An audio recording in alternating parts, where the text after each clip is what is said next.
일주일 동안에 저는 저희 일터에 오는 군인들에게 들어오는 때마다 이렇게 메리 크리스마스 그랬고 이렇게 다 일 보고 나가는 군인들에게 메리 크리스마스 그랬습니다.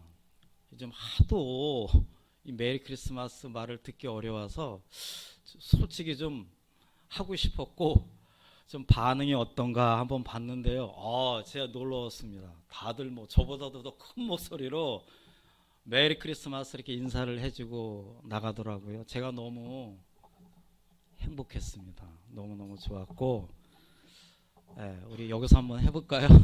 메리 크리스마스.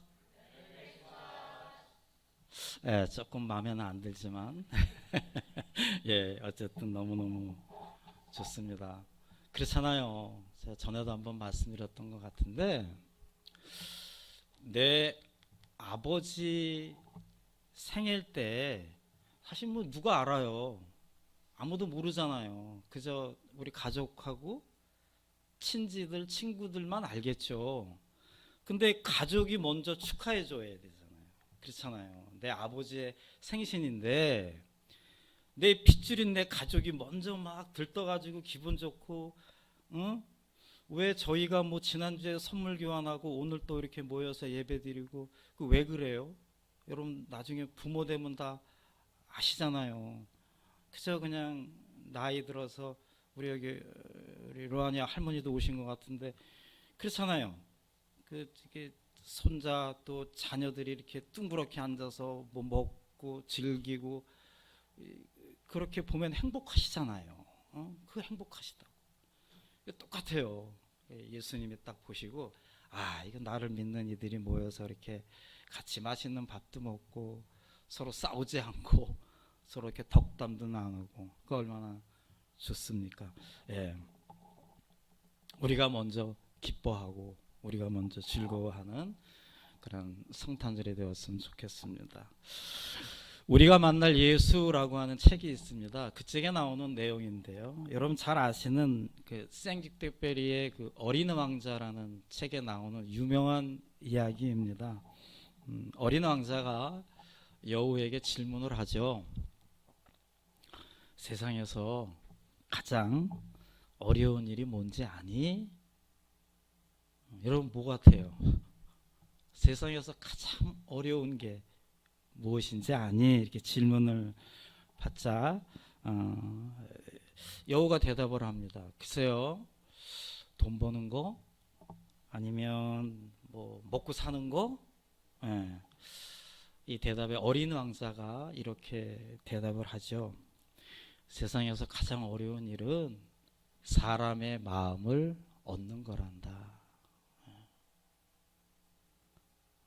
상호 아빠, 상호 엄마 마음을 얻기 위해서 얼마나 고생을 하고 계십니까?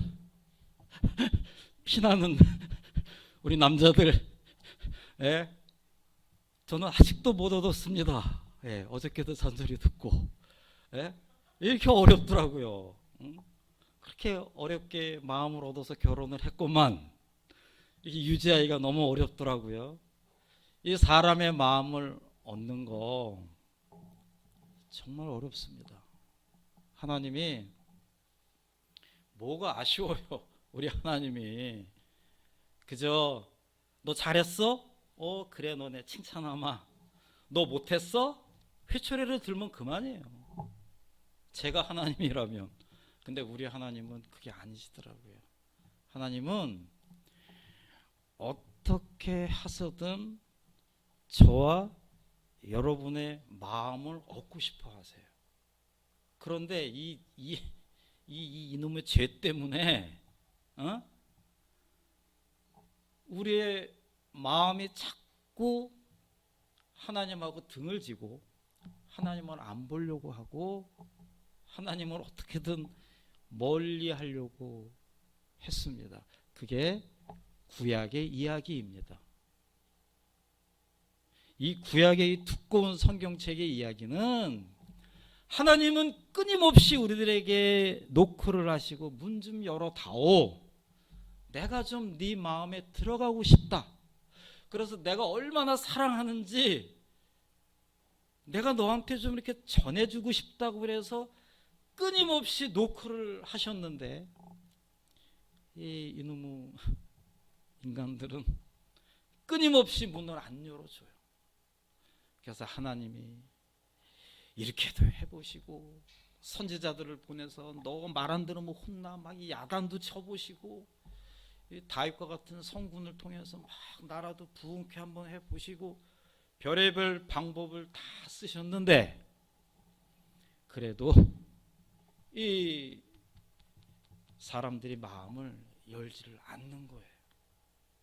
그래서 하나님이 마지막 히든 카드를 빼내셨습니다.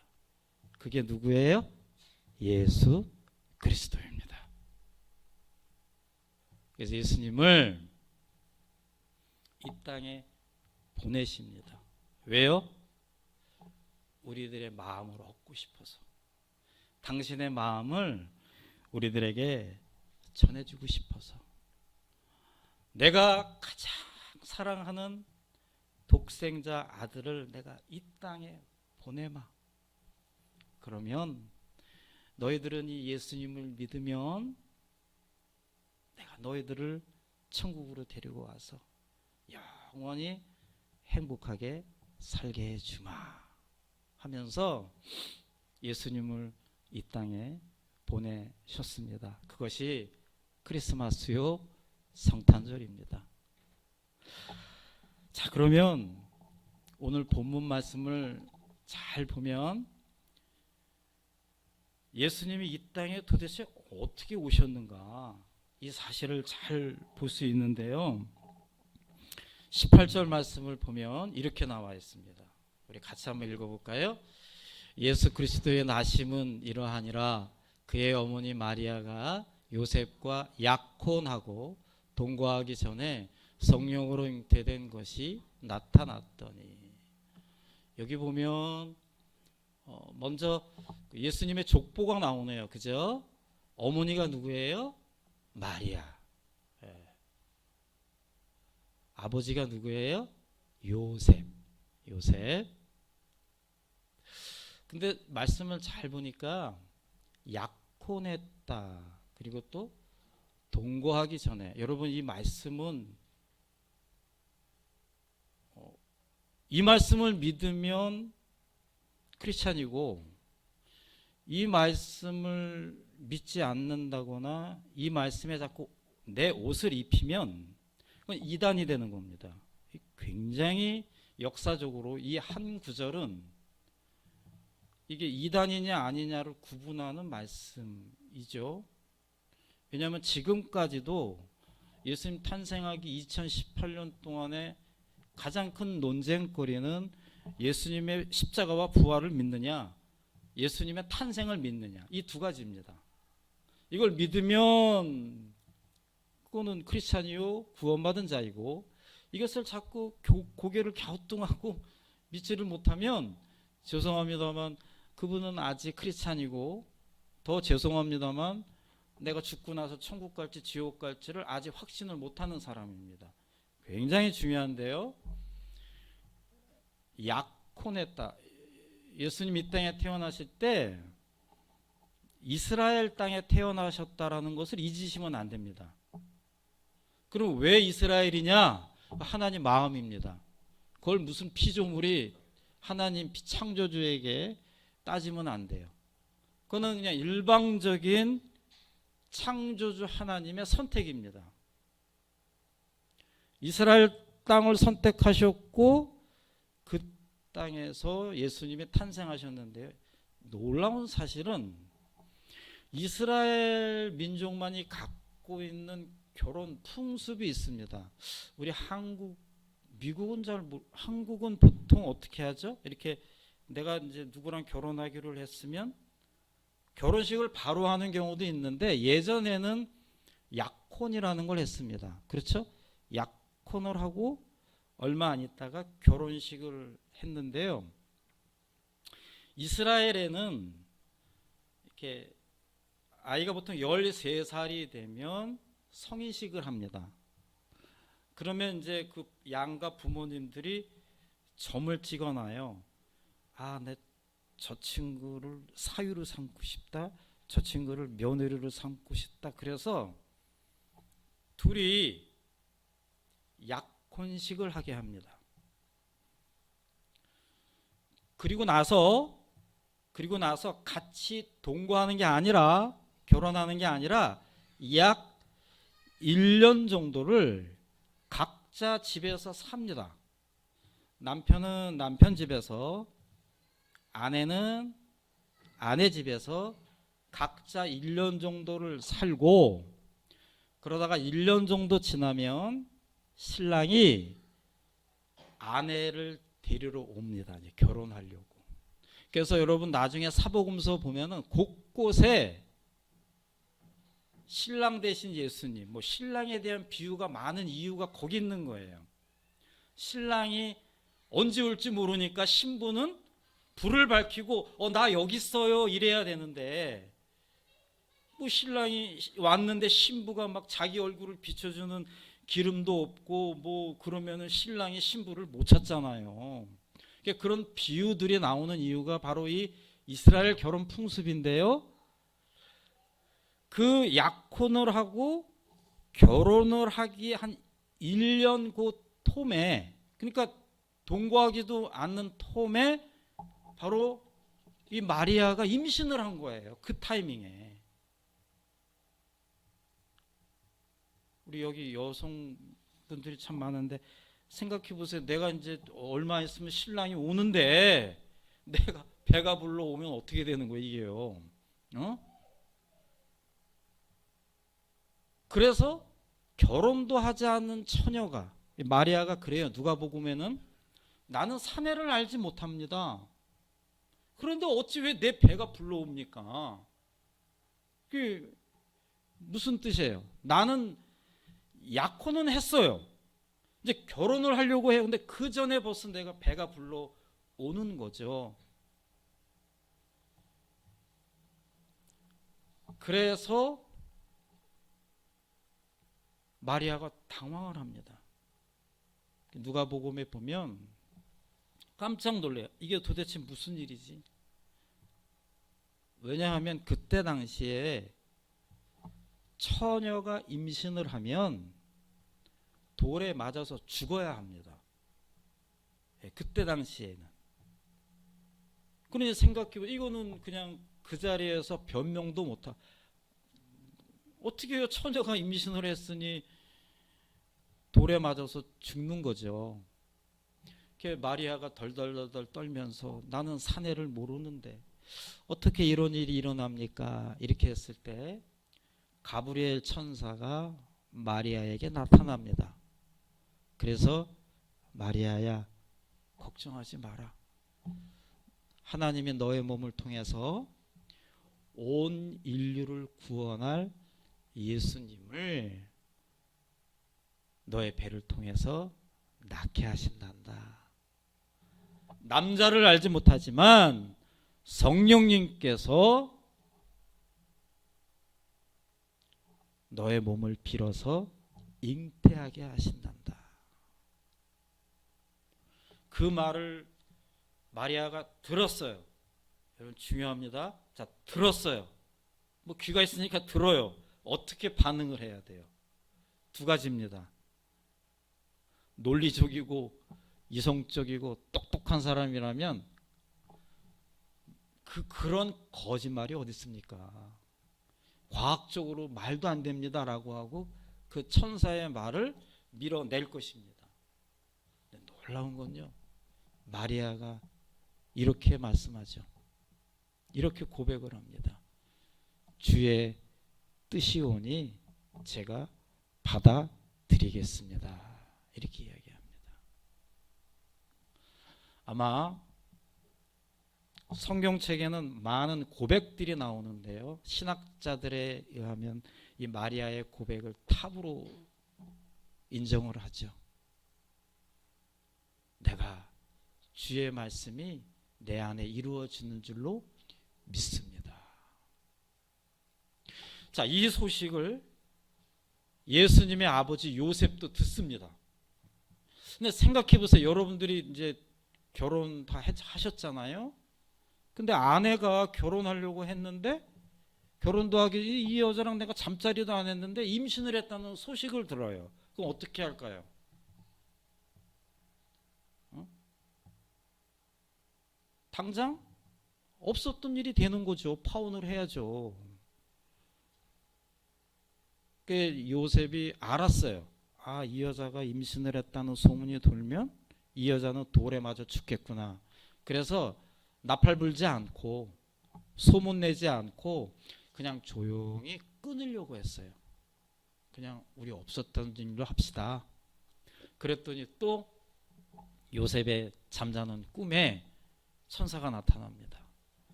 똑같이 이야기합니다.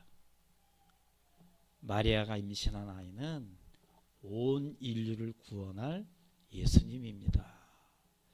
요셉도 마리아처럼 그 말씀에 그대로 순종을 합니다. 여러분, 이 순종이라는 게 이렇게 대단한 겁니다. 순종을 안 해봤어 봐요.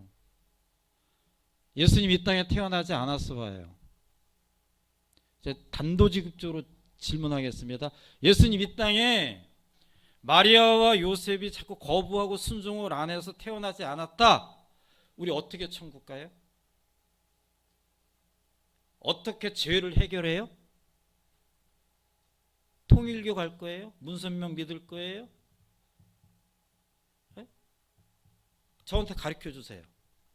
우린 언젠간 다 죽는데 죽으면 내 몸은 땅에 들어가서 썩어 없어지고 내 이 영은 살아있는데 어떻게 할 거예요? 또 돌아다닐 거예요? 사랑과 영혼처럼? 이건 굉장히 중요한 겁니다. 어떻게 할 거예요? 이 영혼을 지옥에도 못 가고 천국에도 못 가고. 요셉과 마리아는 순종을 했고 아이를 낳게 되는 거죠. 자, 그럼 질문이 생깁니다. 그 왜 굳이 하나님은 그냥 내가 메시아를 이 땅에 내려보내마 하고선 이렇게 크리스마스처럼 성탄절을 하지 말고 그냥 구름 타고 하늘에서 예수님이 뚝 떨어지면 되잖아요. 그 방법이 있고, 또 하나는 아니 그냥 뭐 한국에 있는 뭐 김한국의 뭐 부부를 통해서 그냥 낳으면 되잖아요. 왜 그 마리아의 몸을 통해서 결혼도 안 한 처녀 동정녀의 몸을 통해서 그래서 뭐 믿으니 안 믿으니 시끄럽게 하시면서 이 땅에 태어나게 하실까요? 여러분, 굉장히 중요합니다. 여러분, 저는 뭐 다른 사람 저는 만약에 태어났어요. 그럼 저에게는 원죄의 피가 흐릅니다. 우리는 전부 다 아담의 후손들이기 때문에 난 태어나는 즉시 원죄에 빠져 있습니다. 아무리 조그만 독사 뱀 새끼라도 독사가 알에서 깨어나는 그 즉시 그 독사의 몸에는 뭐가 있어요? 독이 있습니다. 우리는 다 원죄가 있습니다. 여러분, 아이들 키워봐서 알잖아요. 그 초롱초롱한 맑은 눈의 아이가 먹을 거 주면 예찬이 그랬나? 엄마 먼저 드세요. 그래요? 엄마, 저를 낳아주셔서 감사합니다. 이 귀한 거를 어머니 먼저 드세요. 그래요? 그거 뺏어 먹었다가는 엄마고 뭐고 안 보입니다. 그냥 나자빠지고 뒤집어지고 그 죄성이 우리들에게는 있어요. 그 원죄 때문에 우리는 다 이렇게 실행죄를 범하는 겁니다. 왜 남을 미워합니까? 괜히. 왜 남을 시기합니까? 왜 남을 질투합니까? 왜 남의 걸 보면 부럽고 가지고 싶어요? 내가 누구한테 교육받았어요? 엄마가 그렇게 가르쳤어요? 선생님이 이렇게 가르쳤어요? 여러분, 그걸 인정하셔야 됩니다. 우리에게는 다 원죄가 있어요. 나도 모르게 죄를 져요. 뭐 하다 보면 죄 짓고 있어. 그게 다 원죄 때문에 발생되는 실행죄들입니다. 그게 전부 다 원인이 다 있어요. 자, 그러면 온 인류를 구원하고자 이 땅에 오시는 구세주 예수님이 만약에 평범한 인간의 몸에서 태어났다라고 하면 그 예수님도 뭐예요? 죄를 안고 태어나는 겁니다. 그러면 절대 죄인이 죄인을 구원할 수가 있다 없다? 없습니다. 죄인은 죄인일 뿐입니다. 나도 죄인인데 누가 누구에게 뭘 깨끗해라, 뭐 누가 그게 얘기할 수 있는 권한이 어디 있어요? 너나 잘해라 이렇게 얘기하죠. 그래서 예수님이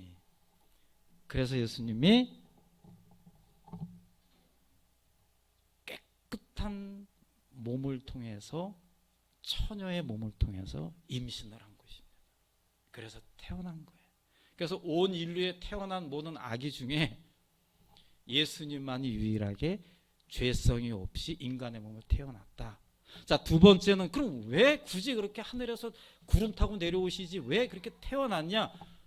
우리랑 같게 하기 위해서, 같은 레벨이 되기 위해서 저 높은 곳에서 가장 낮은 곳으로 예수님이 내려오신 것입니다.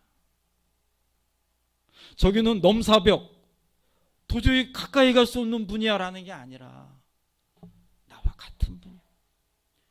내가 아프면 예수님도 아파봤기 때문에 내 마음을 더 잘 아시고, 여러분 그렇잖아요. 암 환자에게 제가 아무리 힘드시죠? 여러분 만번 천번 얘기해봐야 그게 마음이 오나? 암 환자에게는 그저 우리 윤사모가 가서 힘드시죠? 이래야 뭔가 통하는 겁니다. 겪어본 사람.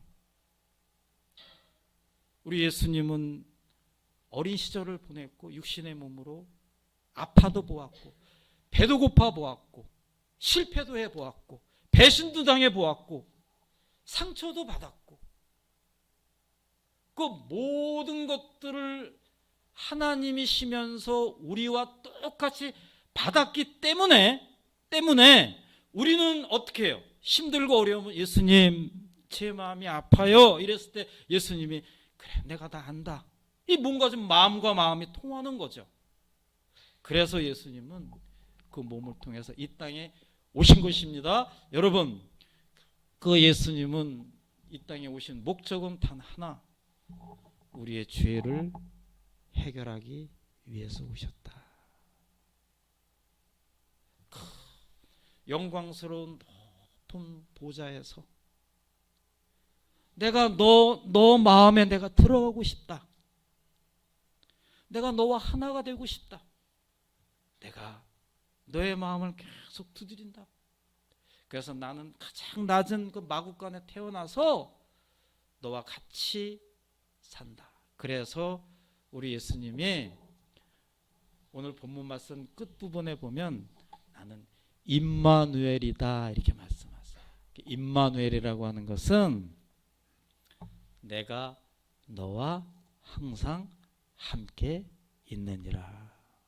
우리 예수님이 죄를 해결하시고 구원받은 죄인인 우리들이 이 땅에 살아가는 동안에 내가 끊임없이 너와 함께한다. 함께한다. 여러분, 예수님이 함께하시기 때문에 이 자리에 계신 줄로 믿습니다. 정말입니다. 어제 우리 병호 형제님이 훈련 중간에 휴가 와서 저희 가게에 놀러 왔어요. 이렇게 같이 이런저런 대화를 하는데 병호 형제님이 귀한 간증을 하더라고요. 제가 이렇게 군생활하면서 쭉 돌아봤을 때 기가 막히게 하나님이 타이밍을 맞춰서 다 이렇게 가고 저렇게 가고 저렇게 가고 저렇게 해서 그렇게 하신다는 거예요. 제가 말씀을 들으면서 그걸 봤어요. 하나님이 병호 형제와 함께하고 계시는구나. 여러분 어떻게 병호 형제뿐만이 그러겠습니까? 여기 있는 저도 그렇고 여러분도 그렇고. 여러분 오늘이 벌써 24일이죠. 아주 1분 동안 잠깐 이렇게 필름을 1년 쫙 돌려보세요. 그 매 순간순간 여러분 얼마나 고민도 많았고 갈등도 많았고 힘든 일도 있었고 사건 사고도 많았고 야 이거 내일 어떻게 하지? 그러면서 밤잠을 설친 적도 있었고 막 은행 어카운트에 돈이 없어서 막 절절맬 때도 있었고 그런데 우리는 지금 이렇게 아주 예쁘게 하고 이 자리에 앉아 있잖아요. 그게 그냥 된 거야? 절대 아닙니다.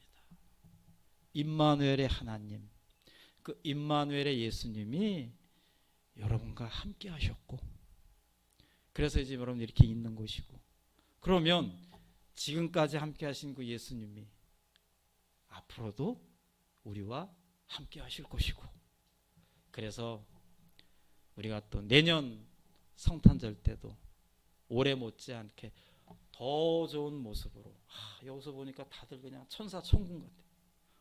나셔가지고 다 이렇게 좋은 모습으로 또 하나님의 은혜로 우리 같이 동행하다가 또 이렇게 예배드리고 그렇게 하루하루를 예수님의 탄생과 함께 감사함으로 살아가는 저 여러분 되시기를 간절히 축원합니다. 기도하겠습니다. 하나님 감사합니다.